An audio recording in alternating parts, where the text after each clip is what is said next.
Hello fellow mushroom people and welcome to this video. So today I want to talk about two books that I read very recently and that I enjoyed very much. So the thing with those books is that I don't think they were the greatest books ever written or even a 5-star book for me.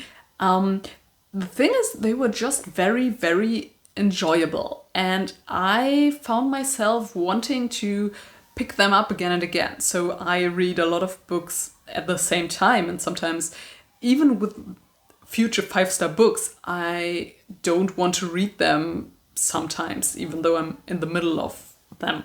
But for those two, I just was like, oh, I want to know what's going to happen next. I just want to keep on reading. And I think that's a very great feat for a book to accomplish. And ideally, this is what you want to do with your book. You want the readers to keep on reading and have fun with them, I think. So I just thought I'd talk about them today and tell you why I like them so much. So the first book I read was Fire with Fire by Destiny Soria. This is a YA urban fantasy book. I didn't know it was an urban fantasy before I picked it up. Otherwise, I probably wouldn't have picked it up. Because I don't really tend to enjoy urban fantasy. I don't really read a lot of urban fantasy. It's not my cup of tea. But in this book, I didn't mind. I think that most of the time those urban fantasies are set in New York or another equally large city. And Fire with Fire was set more in the countryside. And I think that was what made it more acceptable for me, that it belonged to that genre. So the book is about two sisters called Dani and Eden.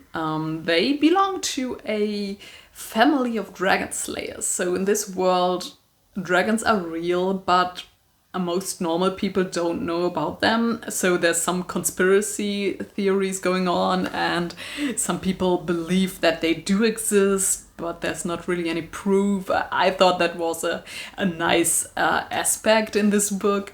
So Dani and Eden, they have been training from a younger age to be dragon slayers. And while Eden is very invested in becoming a dragon slayer herself, her sister Dani just wants to live a normal life like most people, which was quite interesting because Eden, even though she's so determined, her skills are inferior to Dani's. So she herself talks about her being firstborn and second best.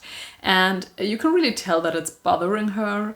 I thought that the dynamic between the two sisters and their relationship was very well done. I really enjoyed seeing them. I mean, they quarreled, they had their struggles with each other, but you could also tell that they had a great bond going on because they are a family. I also think that the extended cast of characters was very interesting. So we have Dani's and Eden's family, their parents and their aunt. We also have Dani's friends, who are quite well done. And then there's the sorceress. So in this world, there's normal humans and there's dragons, and there's also sorcerers who are not quite humans, so they're basically magic wielding humans. And it was a very interesting dynamic between those three groups. In the story, things get a little bit more complicated when Dani forms a bond with a dragon called Nox. So they forge this soul bond, it's called, and it's not that great for a dragon slayer to bond with a dragon because, you know, of the dragon slaying, and that's where the story picks up. So I think it was a very fast-paced and fun-to-read story. I even liked those mundane, everyday life aspects of the story and the urban fantasy aspect. I think it was very well done, and like I said, I found myself wanting to keep on reading. Because it was just such an easy and fast read for me. And if you're looking for a YA fantasy novel that is also kind of urban fantasy, you might want to check it out. It has dragons. Dragons are great. And yeah, one nitpick I have with this book though is at some point there is a character who is described as having a vaguely European accent. And I want to know what the hell is a vaguely European accent. So I just wanted, I mean, I'm from Europe, right? And I'm pretty sure that my European accent differs greatly from a French person's European accent or a Eastern European's accent or a Spanish European accent or another country's European accent. So I don't think that European accent is a thing, because languages are quite different in Europe. And the second thing regarding Europeans is at one point I think Dani gets a peck on the cheek, which made her feel very European. And I know that some countries in Europe do the peck on the cheek thing. I know for very certain that Germans do not do that, and we are European, and it's so the generalization of Europeans was a bit weird for me as a European, but it was only those two types, and I was like, what the hell? It's not European. We have countries in Europe, you know. The second book I want to talk about is Theft of Swords by Michael J. Sullivan. This is an adult fantasy novel set in a kind of medieval setting. It's about two thieves called Hadrian and Royce who together form this duo of Rhaeria. So this is the first book in the Rhaeria Revelations, I think. And they are basically taking jobs for money and stealing things. It's their thing. So this book, originally it was published as two separate books, so we have kind of two separate stories, but they're connected through an overarching storyline. The first book deals with them getting framed for the murder of the king of Melingar and getting imprisoned, and in the end they are getting out of prison and are running away with the crown prince because his sister thinks that he might be in mortal danger as well, and so she tells them to go somewhere and get him to safety. I really enjoyed this story. It was a fun questing, journeying, adventure thing, and I do like those kinds of stories.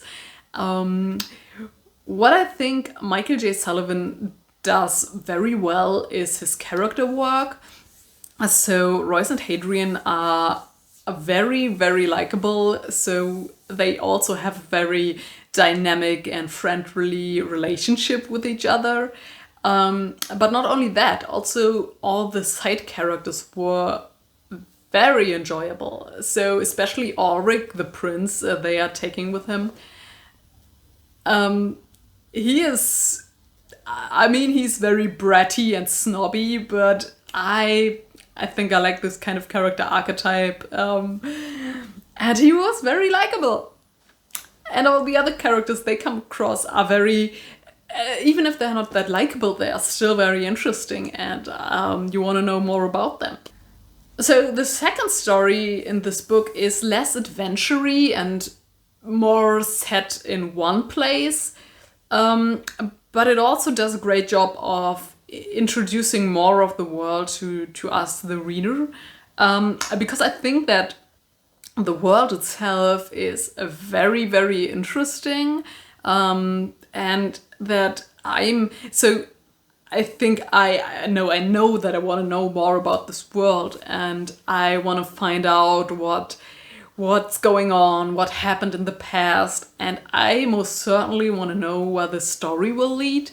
So in the second book there is some more characters that are getting introduced. We are so old characters are coming back from the first part of the story, and it's just, so overall it's just a very good second book. What I liked most about the second part of the story is that even though Rose and Hadrian are our main characters, I always get the feeling that we are spending more time with the other characters, which I like very much, because, like I said, I think all the characters in this book are very, very likable, and I enjoyed spending time with most of them. So I've already picked up the second book in the series and started reading, and I don't know, I just like the vibe that the series is giving off. It's just it's a classic fantasy story. I do not like that in this world women are viewed as inferior to men. I don't like that part of the world. But I can appreciate that it's not that kind of grimdark, and that it doesn't want to be super edgy, even though there is a lot of death going on and people are dying and getting killed and fighting and all that stuff, but it never feels forced to me. And I just enjoy all the characters. I'm usually not a character-driven reader, but in this book they all work for me, and since the overall story and the world is still very interesting, I think I just enjoyed this book very much, and I'm looking forward to future entries in the series and also Michael J. Sullivan's other series, because from what I've heard, those are equally as good. So those are the two books that brought me joy in the past few weeks. So do you have any books that bring you joy whenever you read them? I would like to know. Feel free to leave a like and a comment and subscribe if you're interested in more videos, and I'll see you again next time.